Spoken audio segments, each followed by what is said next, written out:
Welcome fans to Fayette Ewing Coliseum, one of the most electrifying local matchups we've seen in decades. ULM and Grambling about 10 minutes away from tipping off in the second round of the WNIT. Welcome to Selection Show Monday. How about those dogs?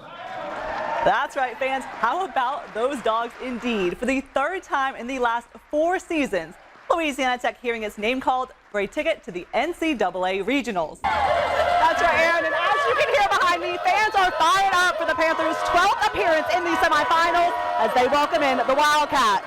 While Sterlington is 5-6 in those matchups, they are a perfect 12-0 at home in playoff games since 2017. Welcome into the Saturday Night Blitz. I'm Megan, that's Brendan. One of the most anticipated games of the season has arrived. Demario Davis is bringing his message to Monroe. Welcome to sports. We're here at the North Monroe Baptist Church where the Saints Pro Bowler is getting set to speak at the FCA Night of Champions banquet. Yeah, Aaron, we're here at a chilly Love Shack for Louisiana Tech's season opener. Fans are braving the elements. They're out here in full force to catch the defending Conference USA Tournament champions. Sports Director Aaron Dietrich joins us now live from the Dome. Aaron, this is a defensive game in the first half, but a lot of scoring now in the third. How is the game going? Hey Aaron, and welcome fans to Burton Coliseum here in Lake Charles. 5 Northeast Louisiana squads made the trip to the top 28, but now only one survives in the chase for the championship. Well fans, it has been a crazy day here at the Love Shack. Louisiana Tech gets it done in the night game. They are advancing, and of course, we'll be right back here tomorrow. The Channel of Champs has you covered for Liberty, Louisiana Tech tomorrow at 12:30. That will do it for now from the Love Shack. More news and weather coming up right after the break.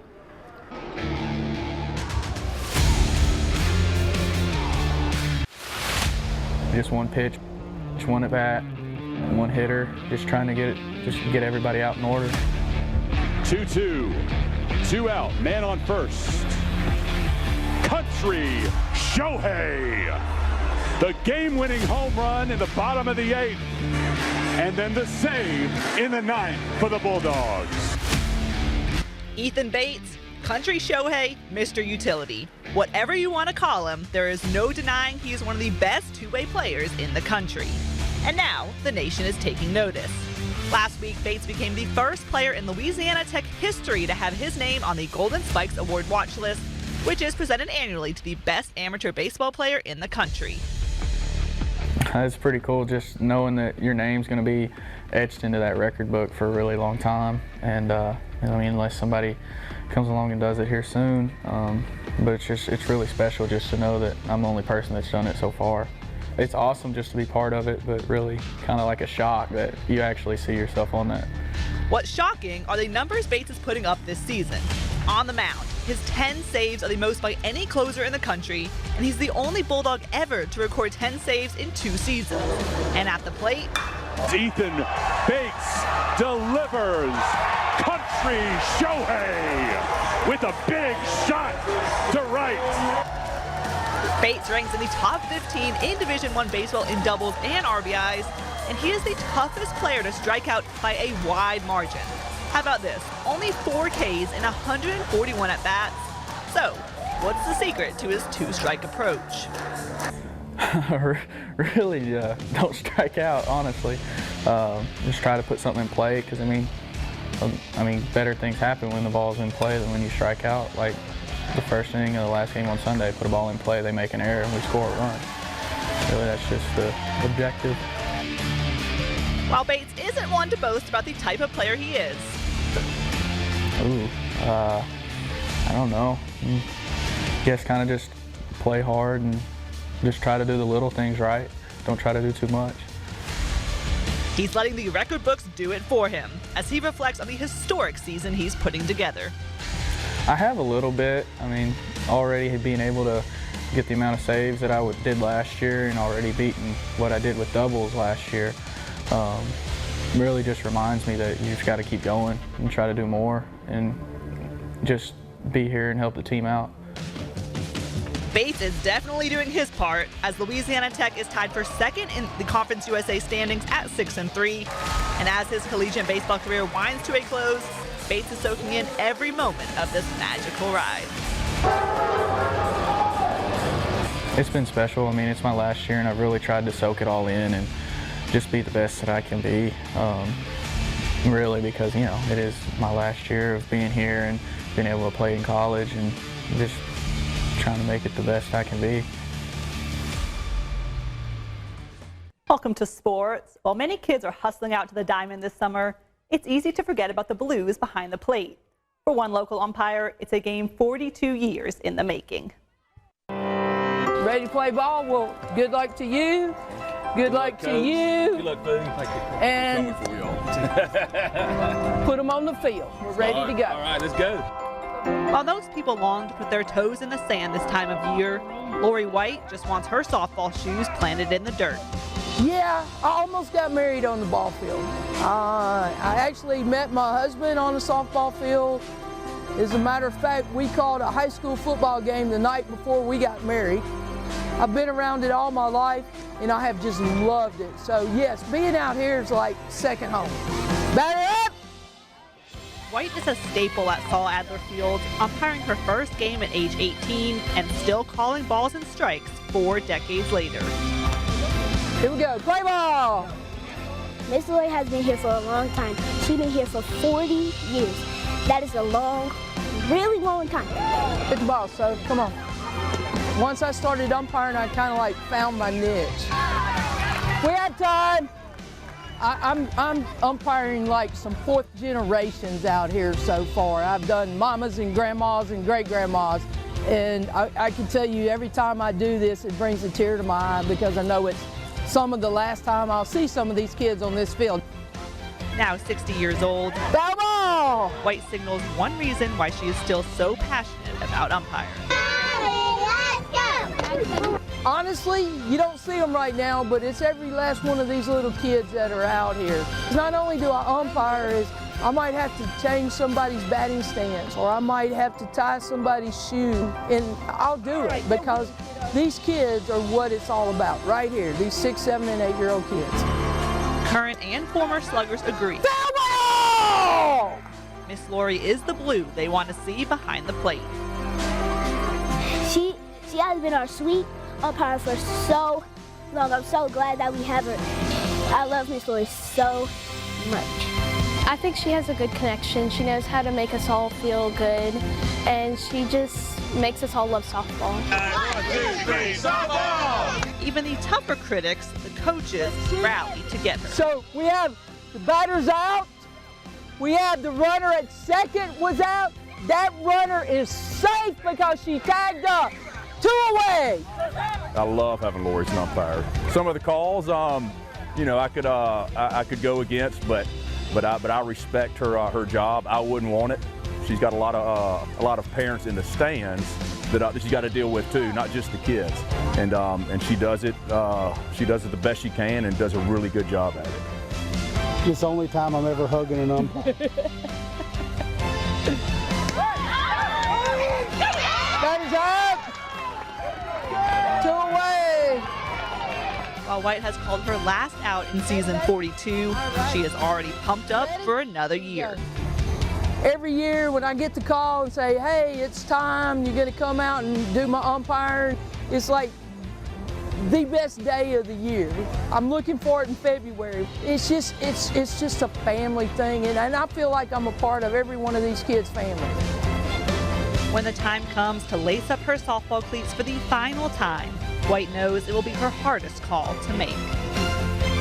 That last day when I have to hang it up it's not going to be my most favorite day in the world. There'll never be a regret, but it will just be a wishfulness that it didn't have to end. Welcome fans to McMurray Park here in Sulphur for the grand finale of the LHSAA Baseball State Championships. 2 juggernauts going at it in the nightcap. It's West Monroe and Barb battling it out for the non-select Division I title. The Rebels back in the championship game for the 4th straight season and taking on the Bucks for the 3rd time in that span. Rebels ready to avenge the loss to Barb last year and win their 2nd title in 3 years. Not an empty seat in the house as it's time for the heavyweight fight between West Monroe and Barb. The most decorated senior class in West Monroe history, shining all season, no different in Sulphur. Top of the 2nd, Isaiah Shivers shoots one to right center. That's going to get all the way to the wall. He is fired up with an RBI triple. West Monroe adds another on a Drew Anderson sac fly to go up 2-0. And the Rebs are just getting started. Top of the third, there's that senior magic again. John Pearson absolutely unloads on the low inside pitch. You can kiss that baby goodbye. West Monroe leading this one 3-0 on the solo homer. And LSU commit Braden Cupid is dealing on the mound. 4 strikeouts through the first 4 innings. The bright lights of Sulphur not affecting the sophomore. Runs into a little trouble in the 5th. Runners on 2nd and 3rd, 1 out. Gets the K, and then this diving grab by Mr. Sulphur in center. Shivers earning the MVP trophy with plays like that. Rebels continue the momentum into the 6th. They take advantage of some Barb mistakes. Throwing error and balk allow West Monroe to plate 2 and take the 5-0 lead. Cupid's going to exit with a standing ovation in the 6th. No runs on 2 hits, 4 walks, and 5 Ks. Senior Trey Halsey takes the bump in relief. Barb gets 1 on a bases-loaded walk. But here we go to the bottom of the 7th. Motto all year has been to finish. And Halsey gets the ground out to Cupid at first to end it. There you have it, folks. West Monroe is going to do it. They finish off Barb in this one, 5-1 the final. Rebels capture their 2nd title in 3 years. Head coach Wade Semino said he never had a doubt his squad would raise the state championship trophy. Well, it really wasn't revenge. These guys have been here 4 straight years, and they worked their tails off. You know, that's a heck of a program that we just played. And, you know, they've won many titles, man. And this team is just starting to understand what it takes to get here each year and have a chance. Put yourself in a position to win. And these guys fought, man. Even when we lost a game to Central, a good left-hander from Central, I booked our buses and our hotels when we were down 0 games to 1, knowing that this team would be here. And that's the kind of confidence I had in them. There were a lot of ups and downs. We had our trials and tribulations. We had injuries. People doubted us. And, you know, your senior year, you just don't want to go out sad. And it took a lot to get here. But it was just a great group of people, a great group of coaches who bought into the goal. The goal all year has been to finish, and that's exactly what we did. 6 Northeast Louisiana teams made the trip down to Sulphur, and 3 are going home with state championship titles. Also a big day in the college ranks. Louisiana Tech moves into sole possession of first place in the CUSA standings, rivaling Western Kentucky 12-2. That'll wrap up our coverage from McMurray Park here in Sulphur. Reporting for KNOE 8 Sports, I'm Megan Murray.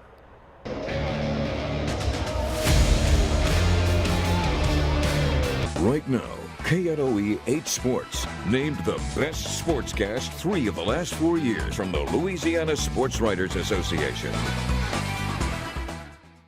They will face the winner from Wednesday's matchup at the First Four in Dayton between Montana State, the Big Sky champs, and Grambling State making their first NCAA tournament. Yeah, congratulations to the Tigers of Grambling State.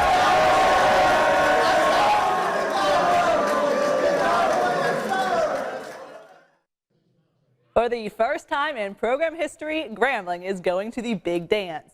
The Tigers hearing their name called on Selection Sunday for the very first time. And now the madness can officially commence. The G-Men match up against Montana State in the First Four Wednesday in Dayton, Ohio. And 3-time SWAC Coach of the Year, Dante Jackson, is ready to get to work.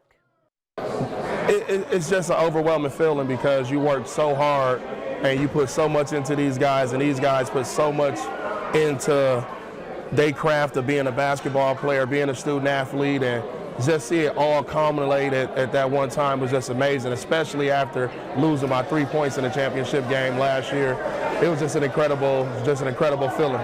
You know, we got to get out here, we got to compete. At the end of the day, it's just competition. So no matter who we was playing, you know, we got to be ready to play. I'm just really excited, you know, with this being Gramb's first time going to the tournament. And it's been a long season, a lot of long practice days, so I'm just excited that it's paying off. But you know, at the end of the day, it's still another basketball game. It's just regular people just like us. We hoopers, they hoopers. So whoever comes out victorious, our plan is us. So it feels wonderful, bro. First time that we're doing this, we made history. Feel great. I'm very ready. I know my teammates ready. I know they're ready to go to war and leave it all on the court. On the women's side, LSU also going dancing.